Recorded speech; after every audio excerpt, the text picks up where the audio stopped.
Alrighty. We are here. Let's see if we can get some people in the stream. Give me 1 second, everybody. I do apologize for that.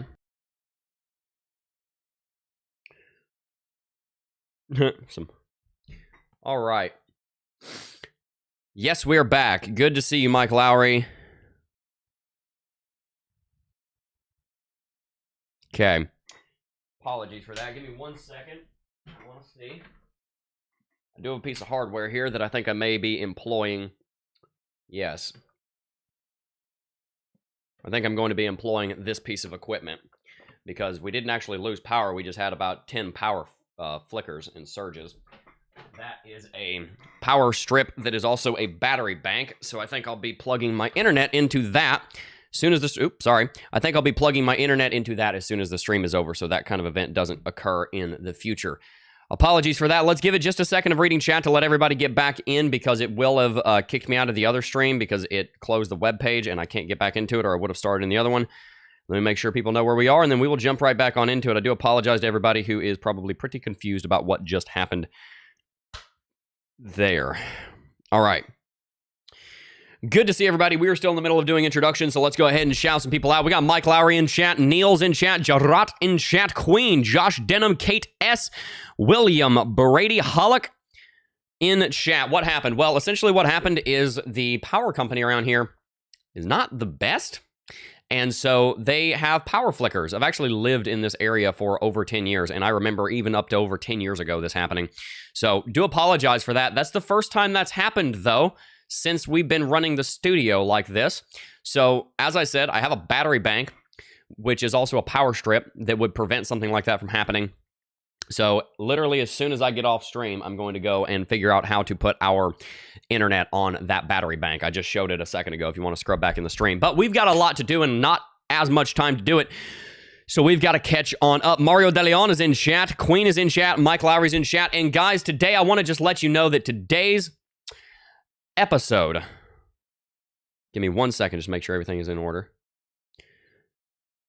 I want to let you guys know that today's episode of Coffee and Crypto is brought to you in part by our very own Cryptocurrency Technical Analysis Academy. If you guys are not already familiar with the Cryptocurrency Technical Analysis Academy, CT2A has already helped over 5,000 people learn technical analysis here in the cryptocurrency markets, and you can come and preview some of the videos in Teachable right here. So make sure to go and check the first link in the description box down below.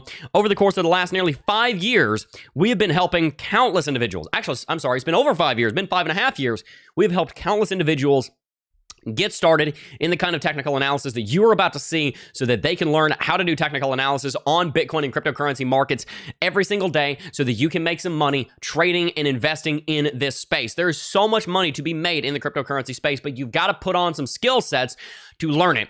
Guys, I like to liken CT2A a little bit like this. If I'm going to go to a mechanic, I would like to go to a mechanic that's been to trade school or he's had, enough experience in the industry that he knows what he's doing. If somebody's going to do open heart surgery on me, I want to go to the guy that has gone to school and learned that. I don't want to go to the guy that just learned how to do open heart surgery on, Open Heart Surgery for Dummies, the book, or watch a few YouTube videos. I want to go to the expert who has had professional training. And in the same way, if you are going to yourself saying, hey, I would like to become a profitable trader and investor, you want to go to yourself and say, hi, self, you have a professional education in the skill sets that it requires to become successful at trading and investing because you're dealing with large sums of money. Believe me, as somebody who has made a lot of very good financial decisions, and yes, in those financial decisions, as somebody who's made a lot of very stupid financial decisions, they are important decisions. It is important when you're working with your money to know what you're doing and make sure you're working with that money well. And so that's why I want to help teach you guys the skill of technical analysis, which is the absolute foundational skill. It's like knowing how to frame a house if you were a home builder. It is the absolute foundational skill in making money in the cryptocurrency space because everything in the price goes back to what? The charts that show the price. The technical analysis averages out everything. So if you want to make money in crypto, I firmly believe the single most important skill set is to learn technical analysis, and then you also need to have an understanding of personal finance, and we talk about that as well here on the channel. So if you've not already, make sure to sign up for the Cryptocurrency Technical Analysis Academy with the link in the description box down below. We're behind those, so let's go ahead and get started. We're going to jump on over to CoinMarketCap and dive right on into it. Bitcoin trading at $36,120 right now. Ethereum trading at $1,938. They are both down on the last 7 days. Bitcoin has been going through a corrective movement, and the rest of the altcoins have been as well. Even Solana, which was up 36 to 40% on the weekly, is now only up 9% and down 11% over the last 24 hours. If you look at Cardano, it's even down 1.39% over the last 7 days. Broadly speaking, the cryptocurrency space, except for a few laggards that were not really rallying much before, but now are, like Avalanche, broadly speaking, the cryptocurrency market is going through a pretty large correction right about now. This is something that we've been shouting from the rooftops ever since Monday. It was not a very popular opinion on Monday because everybody thought that the rally was going to continue. Now it is pretty much the common understanding that the correction is in full swing. And so we need to understand that Bitcoin and its correction and the cryptocurrency market's correction is, 1, a healthy thing, 2, a necessity, and 3, it is an opportunity for us to make some wealth here in the cryptocurrency space. Really appreciate the super chat. Let me go ahead and read that. And by the way, if you guys drop some super chats, I'll be able to read those right off the bat because they jump out at me. They like shine up here on the Streamlabs. Here, I'll just show you. Why not? It shows it. You can see.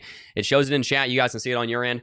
So I'll just go ahead and read that real quick. Mer7 donated $5, said, why is everyone thinking Sol will overtake ETH when the SEC said ETH is a commodity when Sol is most likely an unregistered security? Seems fishy to me. That's a great question, Mer7. And at the end of the day, we don't have a lot of clarity on Ethereum or Solana in that regard. I don't think that Solana will overtake Ethereum.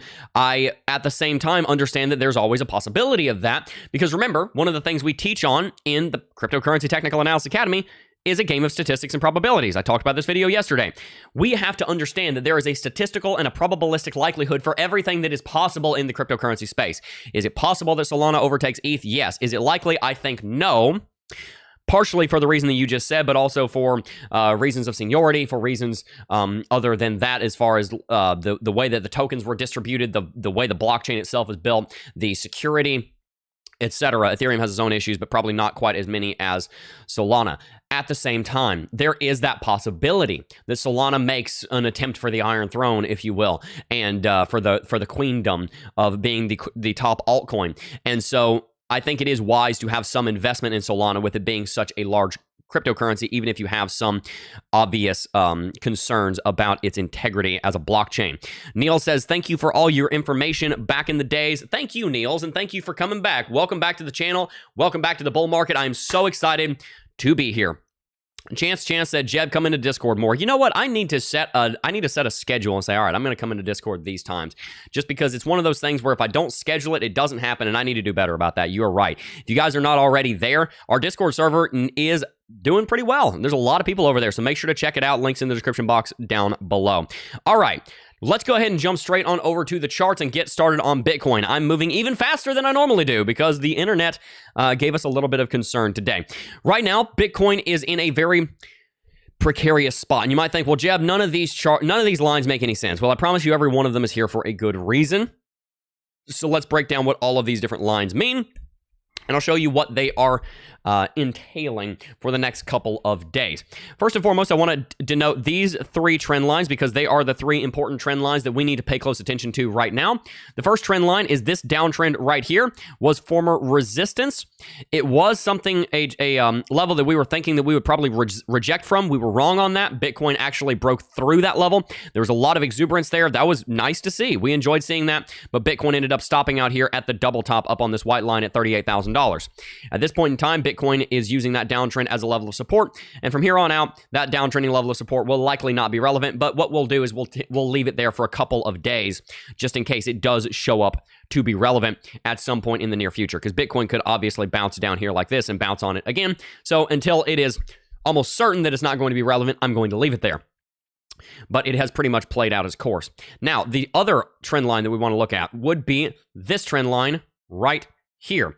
That trend line is constituted by highs that were set back here in late October, by highs that were set here in the early part of November, highs set here in the early part of November as well, a low here on the 9th of November, 2 bottoms here on the 13th and 14th of November that eventually broke. Then we used it and broke through it as resistance. Found support on it briefly, broke below it, rallied up to it, used it as resistance, and in the zone around that trend line, we generally rejected. Now, something to keep in mind about trend lines and about levels of support and resistance. This is something we teach in the Cryptocurrency Technical Analysis Academy. Many of you guys have known this for over half a decade because of what you've learned in CT2A. But the thing you have to remember about trend lines is that they oftentimes act like zones. It is very rare that you're going to have 3 touches and every single one of them is going to be exactly on the trend line. Sometimes they might be $5 above. Sometimes they might be $5 below. Now, obviously, we're not talking about $5 on Cardano, but on Bitcoin, $5 is 0.02%, right? So you're not always going to touch the trend line exactly, but you're going to get pretty close to it. And so that's what we're seeing happen here when we have this uptrending level of resistance. Bitcoin rejects from it and pulls to the downside. Notice something. Bitcoin has double topped on the market here in a broader context that's visible even out on the daily chart. And even on the shorter term timeframes, we went through a major correction, rallied, double topped on another level of resistance, and now we're breaking to the downside. Neither of those trends, the longer term double top or the shorter term double top, spell any kind of bullishness for Bitcoin. They spell bearishness, and they spell that this market is having a difficult time punching through resistance. It's a little bit like this. Let's say that you are a besieging army of bulls, right? Let's just think about some giant bulls out there. You got some Texas Longhorns in there. They're the spearmen. They just kind of run sideways into the oncoming bears. You know, you've got that army of bulls out there, and they're trying to besiege this settlement. They're trying to besiege this castle. They attack once, and they fail. Okay. Well, then what that means is that attack failed. The resistance was strong enough to repel the bulls' attack. Maybe they tried to break through the city walls, and they failed. But they managed to garner up the strength again to go at it a second time, and they get repelled at the exact same spot. And they fall back, and they lost again, getting repulsed at the exact same spot. What are you going to say about those defenses? You're going to say that those defenses at that part of the bastion are nigh impregnable. They might not be able to be penetrated at that point in time. They might not be able to be broken through by the army of bulls right then. But if you were to see the bulls manage to gather up the strength to test that level of resistance 6 times, 7 times, 8 times, 9 times, then you start to think, well, wait a minute, maybe they have some initiative here. Maybe it's possible. That's the difference between a double top, a double and a triple top, and then a quadruple, quintuple, sextuple, whatever top in the future. If you test a level of resistance 2 or 3 times and you reject every single time, that normally means the resistance is very strong and it won't be broken. If you manage to get up there to test it a 4th time, that's when you start thinking, all right, something's going on here. We're probably going to break that resistance. These 2 tops so far have only been tested twice before a massive correction ensued, which leads me to believe that $38,000 is a very strong level of resistance. It also leads me to believe that 36.5 right here is at this point a very strong level of resistance. And if we look back on the market, that was a relatively important level that we had set as support and resistance back in the day. And by back in the day, I mean like sometime last week. We tested this resistance level twice, and we have rejected from it stronger than we did the first time. Think about that. Let's say that you are the army of the bulls and you run 10 miles to get to the bastion walls, and then you get rejected, and the bearish army pushes you back by 3. I feel a little bit like the pacifier in Vin Diesel trying to put the little girl to sleep. Who's ever was watched that movie? You got the army of elves coming in. You get pushed back 3 miles from the city, and then you manage to push forward 3 miles back to the city, and this time, instead of getting pushed back 3 miles, you get pushed back 7. What is the inference there? The inference there is that you lost so much strength in the initial attack that though you were able to mount a second attack, that second attack was so much weaker and the bears were still so strong that you lost even more power. And so you're losing the war of attrition. And so that's what we're witnessing right now on Bitcoin. Bitcoin appears to be losing that war of attrition. Now, we don't want to just stay in analogy land forever and ignore the rest of the technicals either, because one thing that we should not neglect is that there is an uptrend right here. On Bitcoin, we are continuing to make higher lows, and this is an argument in favor of the bulls. But the issue here is that we are going through a very strong consolidative event. On the highs, we have set lower highs. It's not even really a trend line. If I was to draw the levels, it would basically be like this. We have resistance up here until right about here, and then it gets tested and reset. And then, of course, we've got that uptrending level of support down here. This is a consolidative movement inside of a larger consolidative movement, which you can see right here. What that means is that Bitcoin, over the course of the next couple of days, is going to have a very important decision to make. And you, the analyst, need to be paying very close attention, because when that decision gets made, it's going to give us our next direction. Bitcoin currently sits below 36.5, but above this uptrend. The bulls are not falling back as far from the city wall, but the city walls themselves are not moving. That trench that the bulls are trying to take has not yet fallen. And so these bulls and bears are being brought into closer and closer and closer CQB, close quarters combat. And so you need to see what is going to happen from here. Are the bulls going to win? Are the bears going to win? I don't know. We shall see. I have my predictions. I have my presumptions. But at the end of the day, when you get a bunch of bulls and a bunch of bears in a small room and they start duking it out, sometimes you just got to wait and see. Because it's sometimes hard to tell how a close quarters combat battle is going to go. And that's where we are right now. So let's look at our indicator, see if it gives us any kind of intel on that, any kind of idea on that.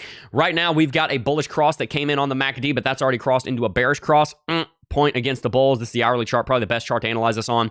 For a time there, RSI was above the 14 interval moving average, pushing to the upside. We even set higher highs. You would initially think, oh, that's great on RSI, but two problems here.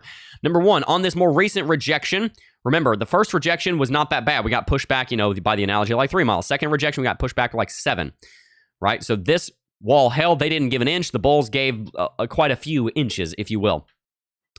Not only did we fall lower on the price action, which is not a great thing to see. We also see that the RSI fell down from 50 down to 36, below the 14 interval moving average. Typically, you're above this, you're in an uptrend. Below it, you're in a downtrend. So we have, according to hourly chart RSI, confirmed a new downtrend. And then also, you can see on the chart here, we have a flat level of support. In fact, you could even argue we have a downtrending level of support, of resistance. I apologize, resistance. You can see right here on the candle wicks, downtrending resistance from here to here. Look at the RSI. What does the RSI show? Shows uptrending, which means that think about it like this. The bulls put more energy into the second attack and got less. Does that make sense? I hope that makes sense. Even from an investment standpoint, think about putting $100,000 into a trade and getting into a rental property, and you get 10%. That's pretty good.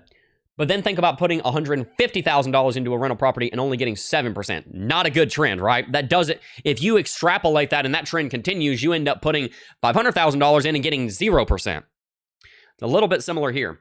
That's what RSI divergence is basically telling you. We're putting more effort in and we're getting less. That is a signal that the bulls, in this case, are getting weaker, which makes sense that we would understand that to be part of the deduction from the RSI, because the RSI is the relative strength index. It's giving us the strength of the bulls and the bears.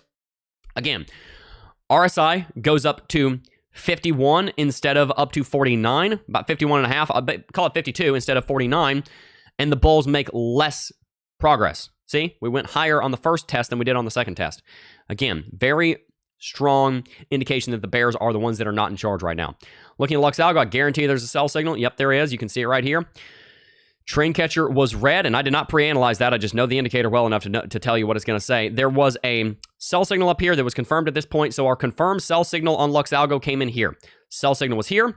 Trend catcher confirmation came in here, which meant that both of these signals are to be safely ignored because there was already a signal in play.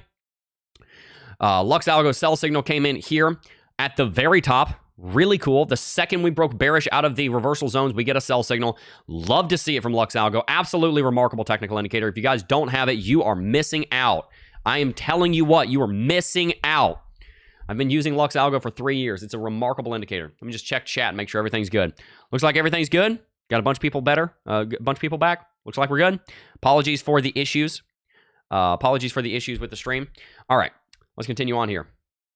Sell signal came in, trend catcher confirmation here. Trend catcher confirmation came in a little bit late, but that's because Bitcoin had rocketed so high and needed to make sure that it was a sell signal. At that point in time, Bitcoin dropped $1,300 almost immediately on the sell signal's confirmation, and the take profit for that sell signal, if we just go back in time, just to show you that it didn't reprint because Lux Algo does not repaint, the take profit for that sell signal was initially here.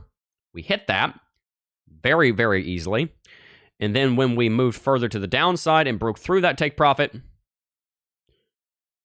you can see that it updates down down to 35.6, down to 35.1, and that's exactly where we went yesterday.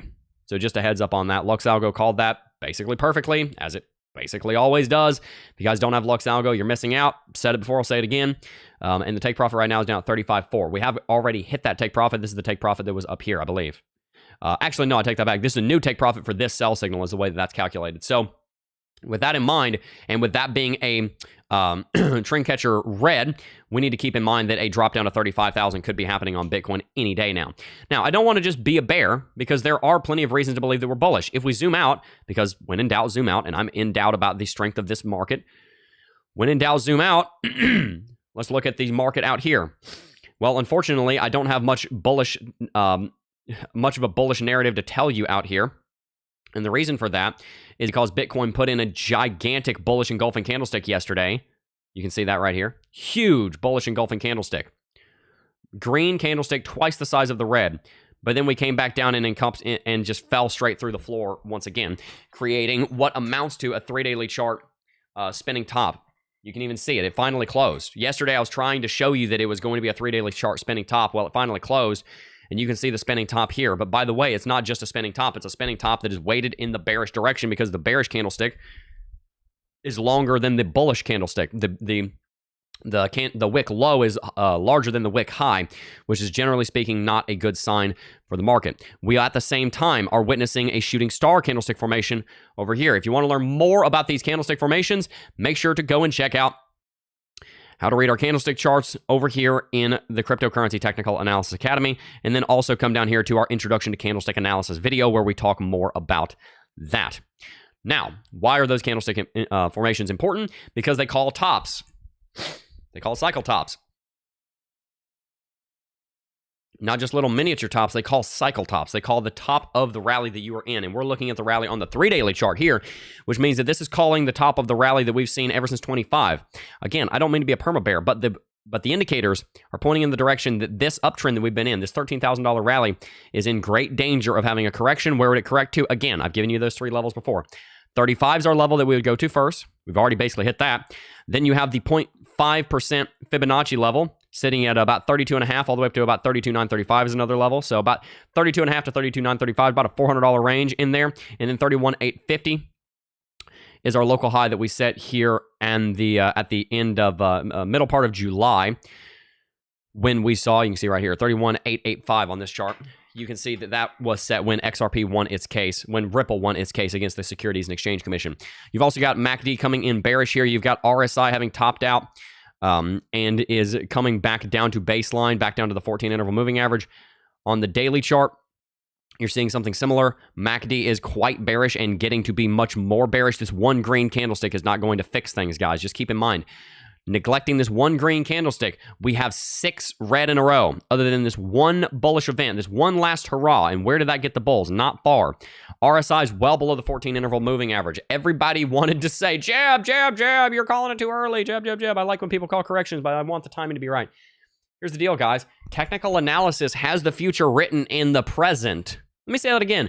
Technical analysis writes the future in the present, and you can read the future to some degree. Again, you're not going to get it perfect every time, because sometimes the market won't do what the technicals say, but generally speaking, and by generally, I mean the vast majority of the time, the market is going to do what the technicals are calling for.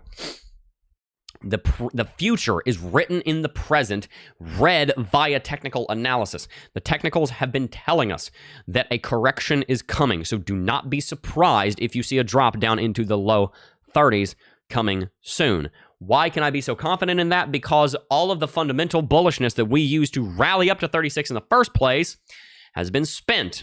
There's no massive news coming out right now that has the power to move anything to the upside. And by the way, another fact that I want to mention that I think is so incredibly important. And by the way, I don't take any pleasure in calling corrections. I like to see the market go up. One of the things that is so incredibly important on technical analysis is to see what happens when you see a big fundamental bullish event happen and you're already very high. Let me give you an example in the past, and let me tell you the point that I'm making now. And this will take us cleanly into some fundamental analysis here in just a second. But I'll just go ahead and make the point, and then we'll jump into reading comments for a moment. Back on July 12th, 13th, whatever day it was, somewhere in there, second week of July, Ripple won its case. I think it was Thursday, July the 13th. Ripple won its case against the Securities and Exchange Commission. That was a landmark case in the history of cryptocurrency, and it sent XRP individually rocketing to the moon. XRP essentially doubled in like a day from about 47 cents to 96 cents.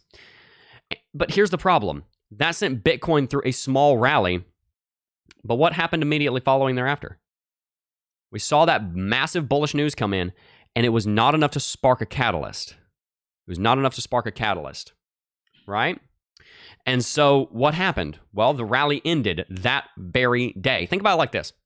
Think about it like this. If you have a fire that is burning, and you come up to it and you blow on it, one of two things is going to happen. Either that fire is going to get bigger, or you're going to put it out, right? You go put a bunch of wind on a fire. It is either going to get bigger because a fire needs a few things. It needs a fuel source, it needs oxygen, right? And it needs heat. That's what fire needs. It needs those three things. If you've got those three things, you'll have fire. Too much oxygen, too much air can put it out. And so essentially what happened here was this Ripple case came up, and everybody thought, oh man, we're burning red hot. But the fire you can't actually see. You just have to kind of look at its shadow to see how it's doing, so we can't exactly tell how large it is. So the Ripple case came in, we had a victory, and then whoosh, blew on the market. We were all hoping and thinking that that would make the fire larger, that you would be stoking the flames, and the fire would burn hotter, and Bitcoin would rally farther. Well, unfortunately, we found that the fire was actually pretty small. It was just a little flicker at that point. And so it put the fire out, and the market started gradually cooling off. Well, we just so happened to have seen some news a couple of days ago on Ethereum that did much the same thing.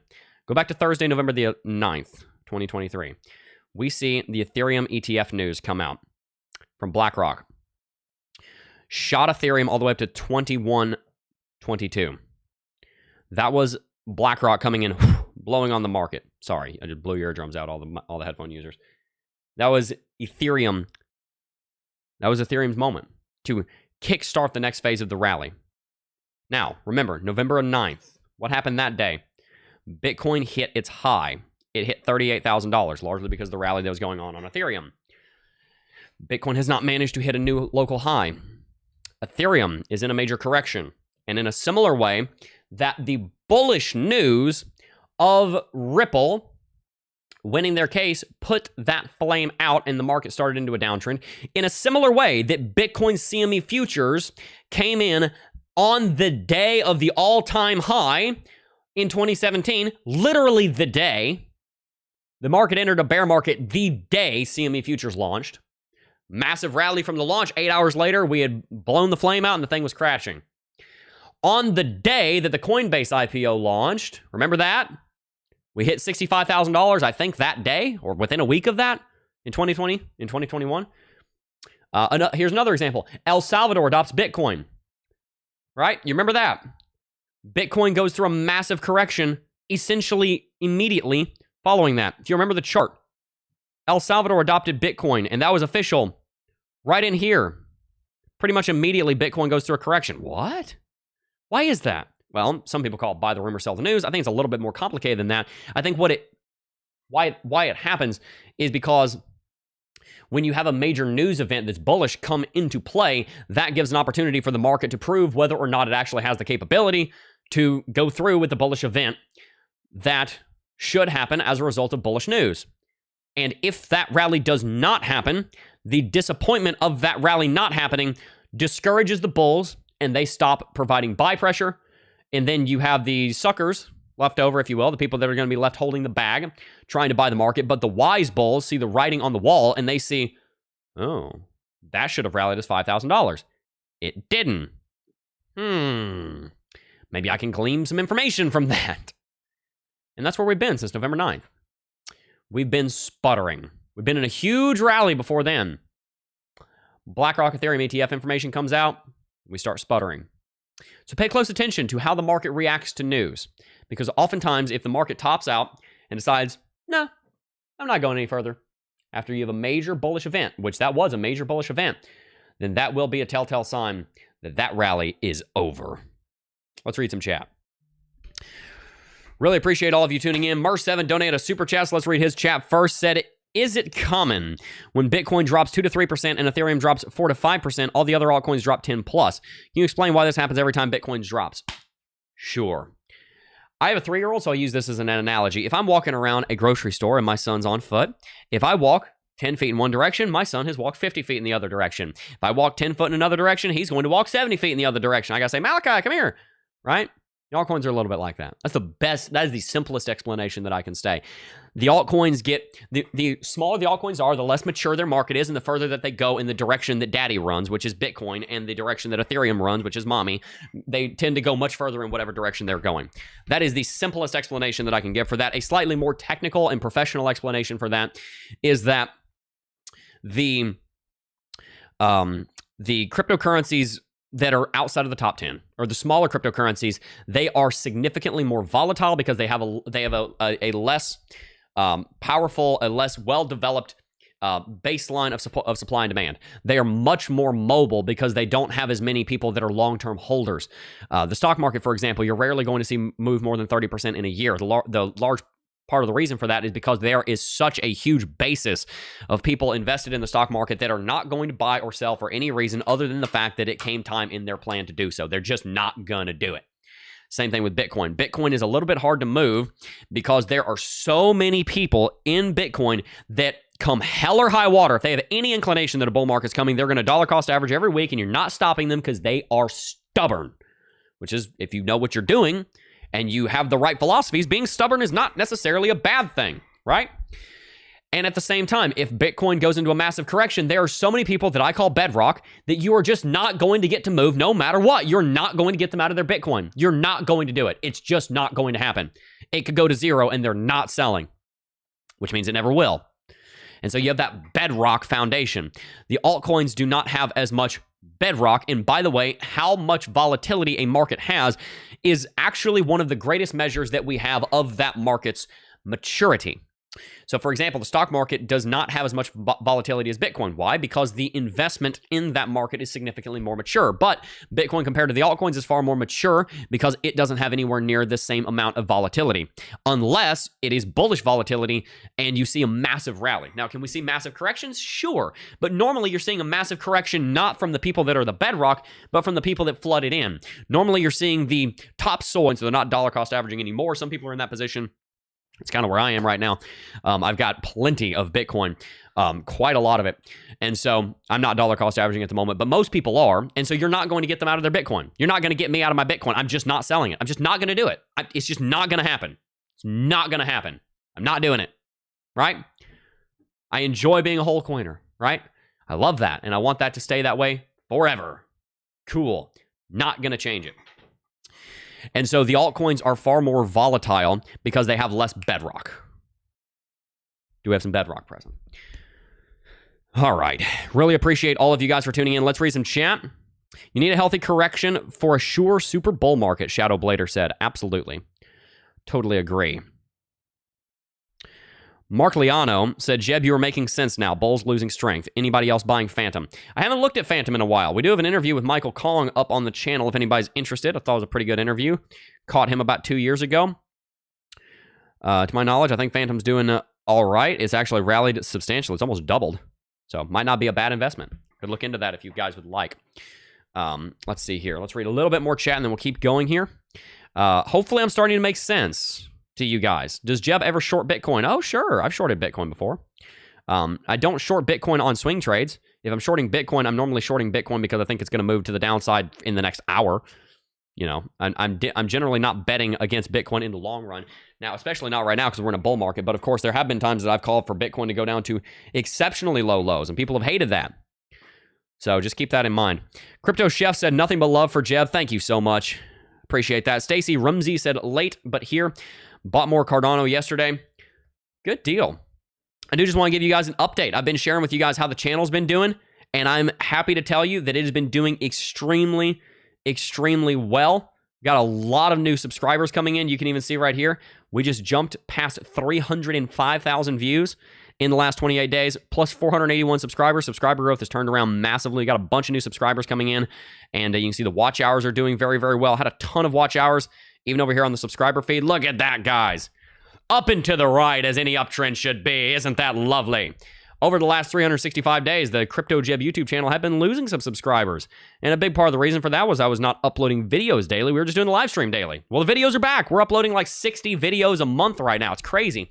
But at the same time, there were also a lot of people that had, that were like, some accounts were being shut down due to inactivity because the channel's so old. Typically, when you have a 6-year-old channel, that can happen, right?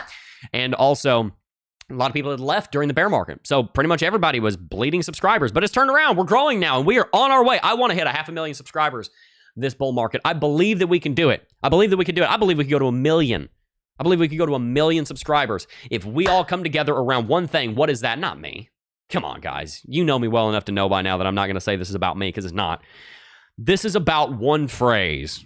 Everything I do here is about one phrase, and that phrase is financial sovereignty. If you guys do not know what financial sovereignty is, stay tuned, because I've got so much content coming out on it. I'm so excited about that phrase. That simply means to be in control of your finances, lest they control you. Many of you guys are millennials and Gen Xers.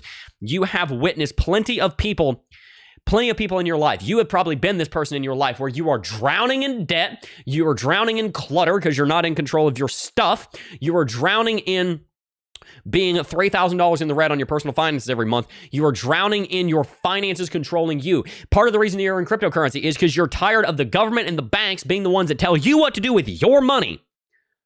You know how annoying it is when you're trying to spend money and your bank says, no, we're not going to process that transaction because we don't do business with that country, or we don't do business with that industry. It's my money. What? You're not my mom, right? My mom's my mom. My dad's my dad. You're not, bank. I'll do what I want with my money. I want you to be in charge of your finances. I want you to be sovereign over your money and over your stuff, because I have seen and I have been the person too many times in my life enslaved to my money and my possessions, and I'm plumb done with it. To tell you how we tell it in the South, I'm sick and tired of it. I don't like being enslaved to my money and my stuff. So we're on a journey of financial sovereignty here. And if you want to join me on that journey, hit that like button and subscribe to the channel. We're going to go ahead and let you know that today's stream is brought to you by the Apex Exchange. If you guys are not already familiar with the Apex Exchange, I would highly recommend that you check it out. The reason for that is because leverage trading is an extremely profitable way to generate wealth in the cryptocurrency space if you know what you're doing. Before you go through Apex, I would highly recommend you go through the Cryptocurrency Technical Analysis Academy and make sure you know what you're doing, technical analysis and trading wise. But once you know what you're doing, and once you're willing to play it a little risky, but also have a potential for a lot of reward, make sure to go and sign up for Apex. The link is in the description box down below. Here's the exchange. It's the exchange that I use for leverage trading when I leverage trade. And the reason that I use Apex is multifaceted. Number one, it is a decentralized exchange, which means that I am the one in control of my money. I don't have to deposit it somewhere else. That is in alignment with my principles, and I like doing things that are in alignment with my principles. Number two, since it's a decentralized exchange, there is no KYC, which means that even if you are in the United States of America and you want to use Bybit, but you don't want to go through the hassle of having a VPN, maybe you do want to do that, whatever. There is a Bybit link in the description box down below. No shame there if you want to just say, if you want to do that. But if you don't want to go through that hassle, if you don't want the government to come in and say, hey, Bybit, I'm going to confiscate all of this individual's money because they're trading in the United States. If you don't want that risk, then a decentralized exchange is perfect. Apex was created by the people behind Bybit and very much in partnership with Bybit itself. In fact, you can even connect your Bybit wallet. So make sure that if you have not signed up for Apex, you do so, because it's built very much in the same vein as Bybit. It's got an incredible user interface. It does allow you to stay sovereign over your own cryptocurrency, and it is the cryptocurrency leverage trading platform that I personally recommend to my United States-based users and my users all around the world, my viewers all around the world. Bybit is a great option as well, and I don't think that they would do anything wrong while custodying your funds. They do have plenty of backing. There's a link for that down below if you want to sign up for Bybit as well. But I also think Apex is a wonderful exchange, so make sure to check out both with the link in the description box down below. Let's jump into some fundamentals because we've got a lot to talk about. All right. A couple of things I want to mention. I want to kind of reiterate first and foremost that the Ethereum ETF news is kind of here, and so we believe that BlackRock eventually will have a Bitcoin and an Ethereum ETF in their pocket. And the reason that is so important is because those are the two cryptocurrencies that the SEC has pretty much made clear are commodities. We're going to have to see if BlackRock wants to cross the bridge into trying to get an ETF on some of the other cryptocurrencies that the SEC is currently labeling as securities. They may wait until after Gensler is out of power, but I'm sure that they want to do that. If they're going for ETH, you've got to imagine that they want to go for Solana. You've got to imagine that they want to go for Cardano. You've got to imagine that they want to go for a Chainlink ETF, right? You've got to imagine that they want to do that. It only makes sense that they would want to go in both of those directions, in all of those directions. And so two things from that. The first thing is that we saw that Ethereum ETF news break, and it was not enough to send Bitcoin through a rally. Instead, the market has been sputtering ever since then. A good example, this is the example I was trying to think of earlier, actually, and I just used the example of a fire, but I think this is actually a better example, is if you have a fuel-injected vehicle and you put too much gas into that vehicle all at once, you can actually knock the engine out. Because you put so much fuel into the cylinder that there's no longer any room for oxygen, and you end up knocking out the whole process.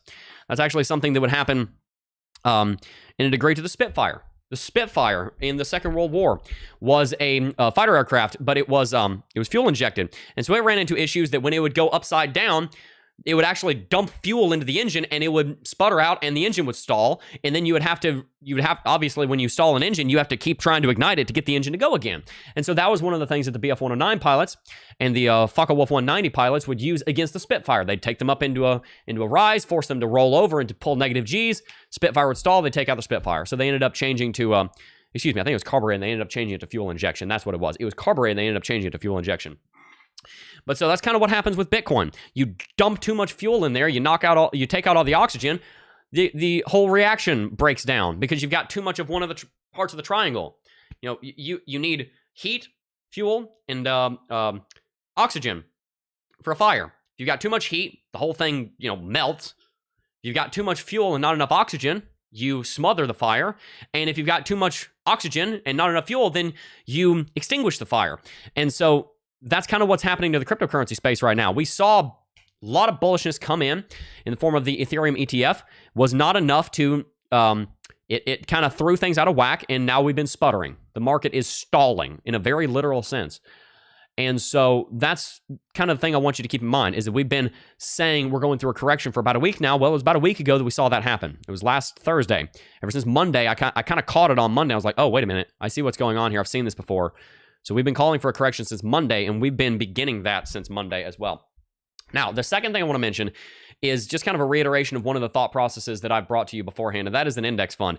The way that I recommend investing in the cryptocurrency space is via a broad index fund style approach. And essentially what I mean by that is ensuring that you're invested in a large swath of the cryptocurrency space in a load-balanced format. If you invest in the S&P 500, you're buying the top 500 companies in the United States markets, and you're buying a percentage of each of those companies based on their percentage makeup by market capitalization of the S&P 500. So if you've got one company that makes up 1/10,000th of the S&P 500, I don't know if there's any one of them that makes up that little, but let's say one 1,000th of the S&P 500, 1/1,000th of your $1,000, so $1 is going into that company.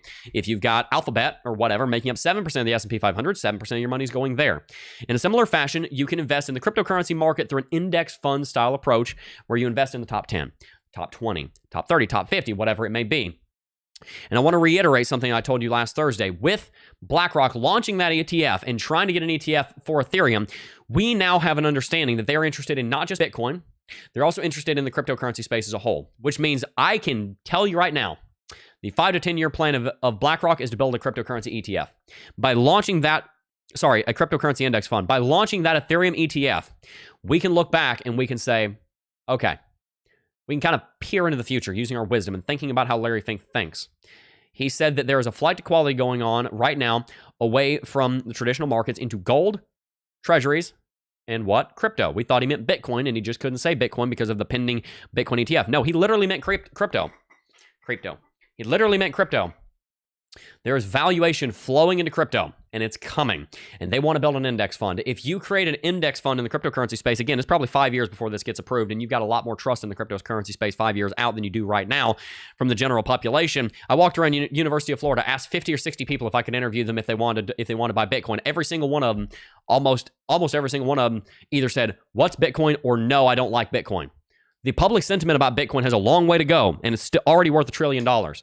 There is so much money on the sidelines. I have seen this doing work on the streets, as far as like doing street interviews, man on the street interviews, trying to figure out what is the sentiment on the street.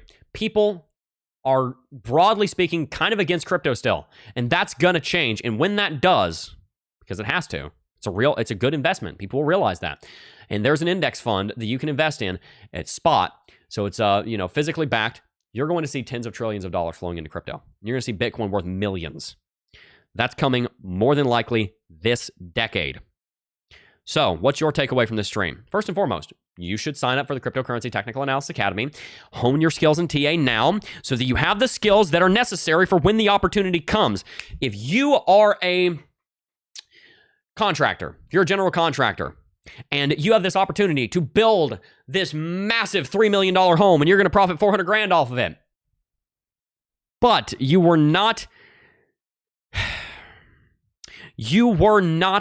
diligent enough to learn at the appropriate time, 2, 3, 4 years before that opportunity came, how to frame a house, how to put a roof on, how to do the plumbing, how to do the electrical, or at least how to find out how to contract the people that can do that. If you did not put all the skills that you needed in place before that opportunity came, then you, my friend, are the fool. If you want to call yourself a general contractor and you've got incredible opportunities coming up in 2, 3, 5 years, and you are not working your tail off today in a responsible way to be in a position to make the most of that opportunity, then that is foolishness. And so if you see an opportunity coming in cryptocurrency and you are not preparing yourself by learning today, don't be surprised when the opportunity comes and you have to watch it sail right by because you didn't know how to take advantage of it. The Bible talks about a wise man working very, very hard during the winter to prepare for the spring so that he can work very, very hard to harvest in the summer so that when the winter comes, he does not have to beg. The summer is coming, and we're going to need to work very hard to make money for our families and to, gather up as much as we can with responsibility and integrity. I'm not saying break any laws or be rude or evil, but we're going to work very hard and gather as much as we can for the betterment of our community. To do that, with a huge summer coming right now, coming out of winter, moving into crypto spring, we need to prepare ourselves with education about cryptocurrencies and about technical analysis. And that is why today's show is brought to you in part by our very own Cryptocurrency Technical Analysis Academy. CT2A is the gold standard of technical analysis education in the cryptocurrency space.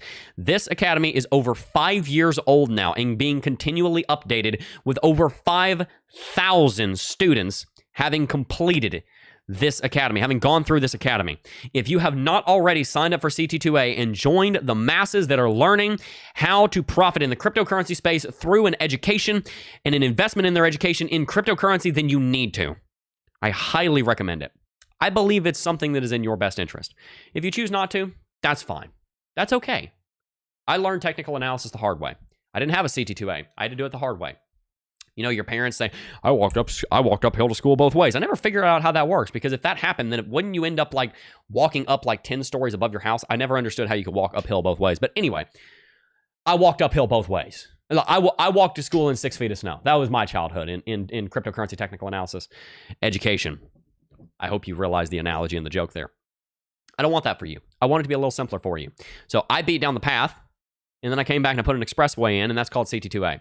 I had to learn this the old-fashioned way, by watching a bunch of videos, by sitting there and poring over the internet for hours. I spent probably 10,000 hours learning technical analysis. That is not an exaggeration.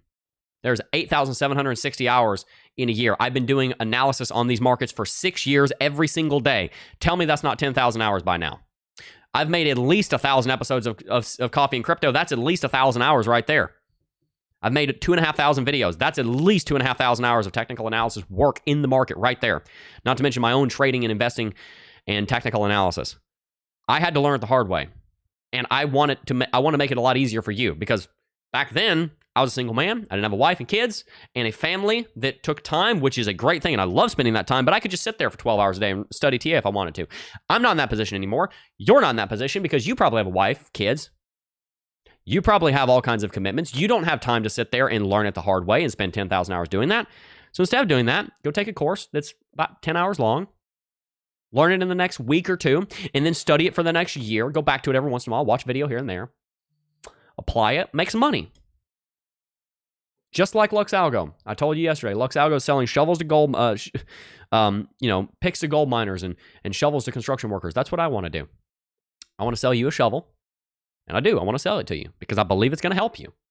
And I believe that you will be in a better position tomorrow, metaphorically tomorrow, as in over the course of the next coming months and years, because you took CT2A than you are right now. So consider signing up. Links in the description box down below. It will be continually updated. We've got new videos coming out. I'd like to have the first video for that out before long. So yeah. People are very interested in that on-the-street indicator. Yeah, I'll tell you what my on-the-street indicator says. Most people are like, who are you? What is Bitcoin? I don't care. That sounds like a scam. That's still the on-the-street sentiment that I gleaned from asking, probably, gosh, it had to have been, at least 30, probably more like 50 people for an interview. Majority of them were like, either, what's Bitcoin? Or, I don't like Bitcoin. That's Bitcoin. Right? That's the top one. Really appreciate all of you guys tuning in. As I said, the Cryptocurrency Technical Analysis Academy is back and better than ever. Make sure to go ahead and sign up for it. The link in the description box down below. Hit that like button and stay tuned because we got more content coming. By the way, if you have not already watched this video, got a couple of cool announcements. There's a video that went up yesterday called Why 90-cent Cardano is Coming Within 6 Months. This is the climate of crypto. Climate of crypto is coming back. You guys loved it back in the day, about 6 months ago when I was uploading Climate of Crypto. You guys loved it. If you have not already seen this episode on Cardano, I would highly recommend you go back and watch this video. And cool announcement, we are working, and I'm not going to announce who it is just yet. We're actually working on a sponsor for those videos to make them possible and to make them, as far as to grow the channel. I'm really excited to let you guys know who that sponsor is. I can't do it just yet.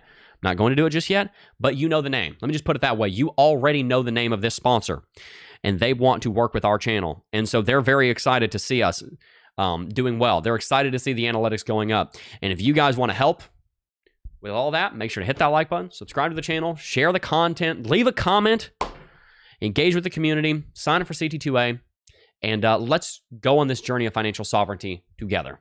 I just want to kind of close out here, and because it's Friday, and remind you guys, today is a great day to consider setting up dollar cost averaging. Fridays are the best day, statistically speaking, to buy the market. Statistically speaking, Friday is the lowest day of the market, and then it goes up through the weekend as a result of people buying on Friday. Today's the day to set up dollar cost averaging if you have not already. And also, moving into the weekend, just remember not to get discouraged if Bitcoin goes through a correction. It is healthy. It is supposed to happen, and to a certain degree, we kind of need it to happen. So make sure to stay tuned because we got a lot more content coming up. Make sure to continue investing in your education. Continue to make sure that you have the tools that you need to profit in this space. I've got all those tools linked down below. I've got wallets down there. You've got TradingView down there. You've got CT2A down there, Lux Algo down there, Apex, Bybit. All of those are tools in your journey. Using any one of them helps to support this channel, helps us to grow. There's a lot of growth that I'd like to do. And so really appreciate all of you guys for tuning in. Thank you for the super chats. Also, to Mer7, thank you very much. As you guys know, I will always read super chats first because you guys were kind enough to super chat, so thank you for those. I am going to go ahead and go, but before I do just first want to... Let's try that again. I am going to go ahead and wrap it out, but before I go, I do just first want to thank each and every single last one of you for watching, as always, and I will see you guys in the next video. Peace.